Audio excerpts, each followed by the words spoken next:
Well, there's no doubt. Bill English. There's no doubt that if Labor want vision and values and evidence-based policy, they found their man.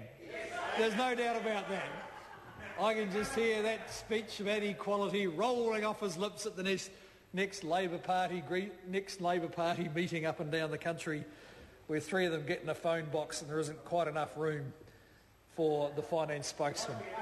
There won't be. I mean, I just want to say to the member, if he really felt that concerned about the families that he met in Kelston, why didn't he fix it when he was the government? 9 years of growth,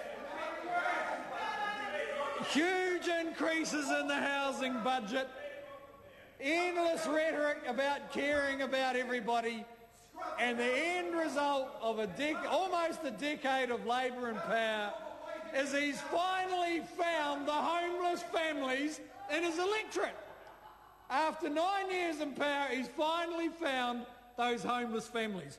And the member will be pleased to know that as part of these estimates, the government's going to do something about those families, because it has been told by, in this case, Housing Court New Zealand, that 30% of its stock are in the wrong place or are the wrong size or in too poor a condition to put those families into it. And that is what is left after 9 years of vision, values and evidence-based policy. That's the result after 9 years. Mr Chairman, there's one thing one stage an opposition has to go through. There's a lot of stages an opposition has to go through, but I'll tell you the one that's still well ahead of Labor, and they haven't got there yet, and that is the stage when they accept the voters were right and that Labor was wrong. Because when the opposition are addressing these estimates, we hear all about the policies that were perfect and still would be.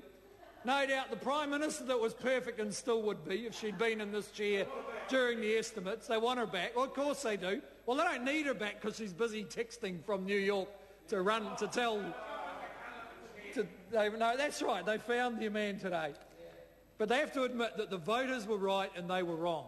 And we don't hear that. Today they've had an opportunity, a lot of discussion about direction for New Zealand, but Labor still can't admit they were wrong and the voters were right. And the voters were right to change the government simply because they wanted a government that understood where the economy was going and what would actually lift incomes for New Zealanders. And as has been discussed in a number of debates in this House, the government is, through the appropriations and these estimates, addressing some pretty fundamental difficulties that were left behind by the previous government. And probably the one that I find New Zealanders most readily understand is the enthusiasm for spending vastly outran our interest in earning. So the non-tradable sector grew by 10 percentage points of GDP from 2004, and the tradable sector actually shrank by 15%. And if you look back over decades, it has never been that far out of balance.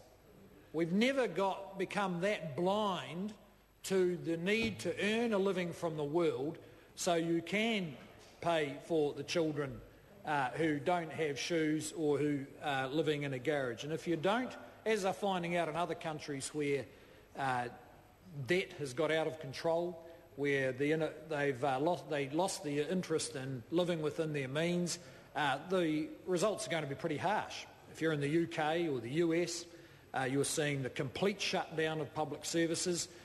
You're seeing major reform of welfare, all of which could be pretty difficult for the most vulnerable. And in fact, the lesson of what's happening in those countries is that it is when times get tough and they're badly managed that you get the biggest impact on inequality and the worst impact on those at the bottom of the heap. People on reasonable incomes can ride out a recession. People who lose their jobs find it pretty difficult. So, Mr Chairman, the government's plan to turn this economy around has been now running for a couple of years, and what's been satisfying about it, I have to say, is that the plan that was signed up to in 2008 by the by the government has been able to be continued for so long so successfully. Dr. Kennedy Graham.